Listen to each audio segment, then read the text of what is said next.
Halo semuanya, selamat datang kembali di channel Musailamah yang membahas sejarah dan peristiwa-peristiwa menarik dari masa lalu.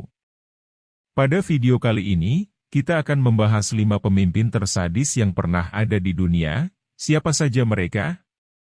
Simak terus ya.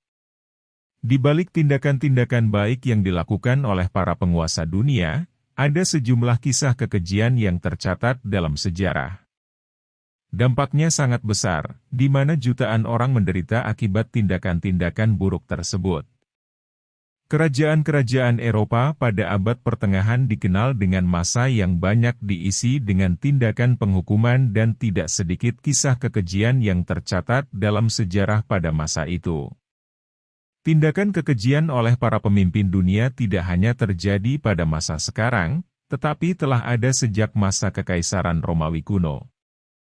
Salah satu contohnya adalah Kaisar Nero yang membunuh ibunya sendiri.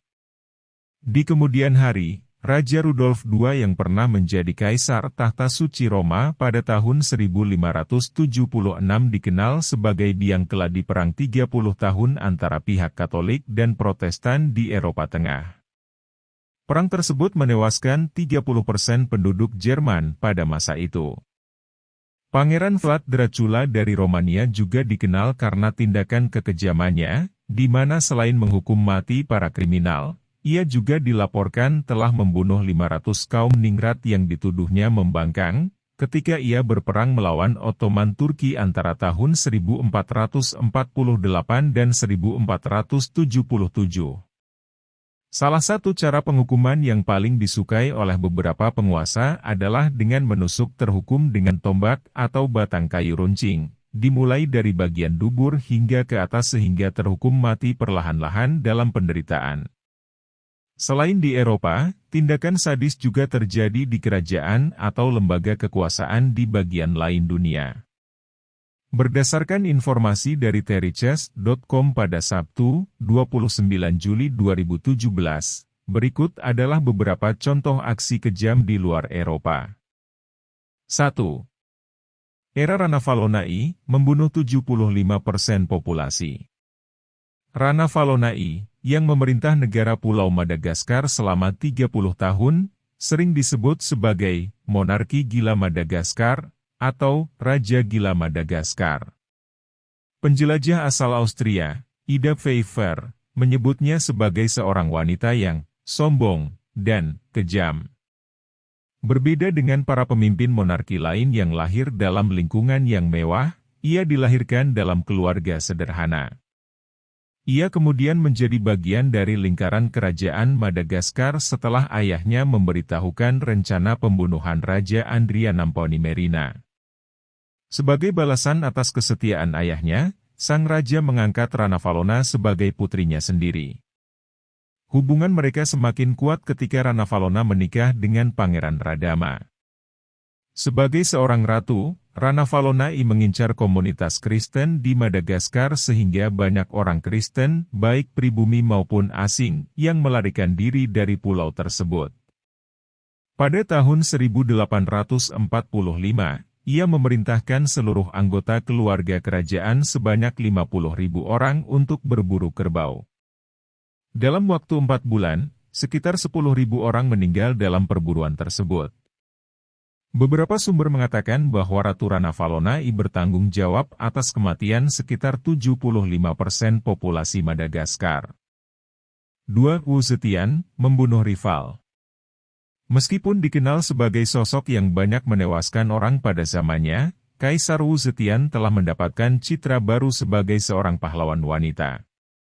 Pada masa dinasti Tang di Cina, Wu memulai karirnya di bidang politik sebagai seorang gundik di lingkungan istana. Dia cerdas dalam memanfaatkan posisinya untuk mendekatkan diri dengan Kaisar Taizong dan putranya, Pangeran Gaozong. Setelah kematian Kaisar, Wu menikahi sang pangeran untuk menjadi istri Kaisar Cina. Bahkan sebelum Pangeran Gaozong meninggal pada tahun 683 Masehi, Wu telah menjadi penguasa yang sebenarnya di negeri itu. Wu menjadikan putra-putranya sebagai penerus tahta Gaozong, Meskipun pada usia 81 tahun ia kemudian merobek tradisi dan menyatakan dirinya sebagai penguasa tunggal Cina. Namun, pada saat berada di puncak kekuasaannya, Wu menunjukkan keinginannya untuk membunuh semua orang yang bisa menjadi saingannya. Ini termasuk memerintahkan pembunuhan Lady Wang dan Lady Xiao. Dia bahkan membunuh putrinya sendiri dan menyalahkan Lady Wang atas tindakan itu. Karena kejahatannya dan penggunaan kekuasaannya di belakang layar, para sarjana Konfusianisme menyebut Wu sebagai seorang wanita tamak yang mengganggu keseimbangan alam antara jenis kelamin. 3. Sultan Murad IV, membunuhi pembangkang. Murad IV menjadi penguasa Kesultanan Ottoman pada usia 11 tahun. Karena masih kecil, ibunya dan orang-orang kepercayaannya yang mengambil keputusan sehari-hari. Setelah Murad IV benar-benar naik tahta, Kesultanan Ottoman dalam keadaan kacau. Banyak wilayah yang memberontak dan para anggota Janissary yang mempengaruhi politik Ottoman pada abad ke-17. Murad IV menghadapi semuanya dengan tangan besi. Pertama-tama, ia memerangi kecurangan dengan menutup semua kedai kopi dan toko penjual wine. Kemudian, ia melarang penggunaan tembakau. Jika ada orang yang melanggar aturan atau dicurigai tidak setia, Murad IV akan menghukum mati. Di luar negeri, Murad IV merebut Baghdad pada tahun 1638 setelah pengepungan yang panjang. Pada akhir pertempuran, Murad IV membunuh semua orang yang masih hidup di dalam kota. Murad IV juga membuat marah kaum konservatif di Kesultanan karena menghukum mati seorang ulama tertinggi di negara itu. Menurut laporan, Murad IV sering menyamar sebagai rakyat jelata dan mencari siapa saja yang melanggar aturan. Mereka yang melanggar akan segera dijatuhi hukuman mati. 4. Timur, kampanye militer berdarah. Timur, atau Tamerlan, adalah seorang penakluk keturunan Turko-Mongol yang mendirikan dinasti militer. Ia terkenal sebagai tokoh yang menakutkan di wilayah Uzbekistan saat ini. Leluhurnya turut berpartisipasi dalam penaklukan-penaklukan yang dilakukan oleh Genghis Khan, dan mereka memperoleh wilayah luas di Asia Tengah sebagai jarahan. Setelah mengabdi pada seorang Han, Timur merebut kota Balkh dan membunuh Han Husain. Kemudian, ia menuju ibu kota kerajaan, Samarkand, dan menyatakan dirinya sebagai penguasa kekaisaran Mongol yang baru. Timur dan pengikutnya menguasai kerajaan yang sangat beradab, yang terdiri dari gabungan Sunni Islam dan budaya Persia, Turki, dan Mongol. Namun, ia lebih dikenal karena serangan militer yang sangat berdarah. Pada tahun 1389, Timur memimpin pasukan besar ke India dengan tujuan mengalahkan dan mengusir para penguasa Hindu di sana. Pasukannya berhasil menghancurkan desa-desa dan kota, termasuk kota Delhi.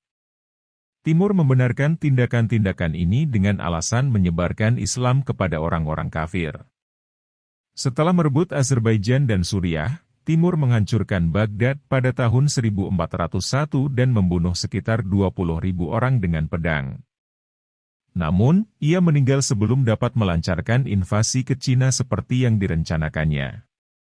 5. Genghis Khan, kematian 40 juta orang. Benar, Genghis Khan dikenal sebagai seorang penakluk yang kejam dan haus darah. Namun, ia juga dianggap sebagai pemimpin yang cerdas dan bijaksana, serta memiliki visi jauh ke depan.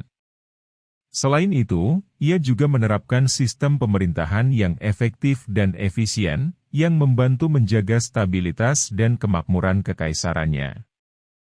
Tentang wabah bubonic plague yang menyebar setelah kepemimpinan Genghis Khan, memang benar bahwa penyebaran penyakit ini terjadi pada masa itu.